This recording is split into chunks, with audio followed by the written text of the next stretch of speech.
Burnout isn't a personal bug. It's a system feature. Follow the incentives. Exhausted people click more, scroll more, buy more shortcuts. Notice how the praise you get is for endurance, not discernment. If burnout were a failure, the system would fix it. But as long as your exhaustion keeps metrics green, your depletion is a viable business model. Systems reward what they count, and they're counting you by the hour, not by the healing. Who profits when you push through, and what changes when you don't? It's spreadsheets. It's policies written by people who don't have to live inside them. It's meetings about efficiency that somehow make everything take longer. Not evil, just very comfortable with the cost landing somewhere else. Cost externalization.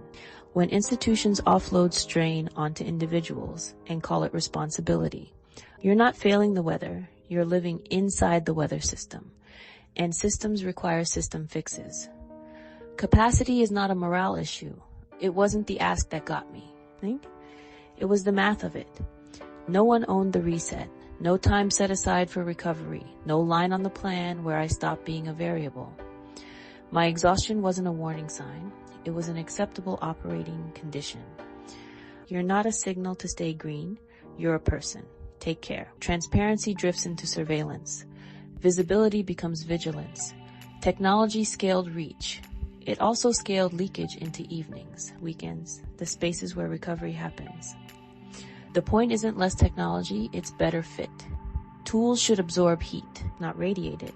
Set the tempo so humans can recover. Quality can compound. Technology didn't invent exhaustion, it made it efficient. Clearly, burnout isn't random, it's profitable. Who benefits when exhaustion is normal?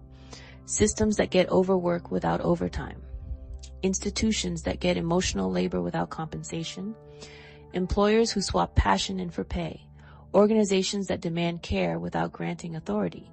If the system needs your burnout to function, it's not a personal failing to resist, it's an informed refusal.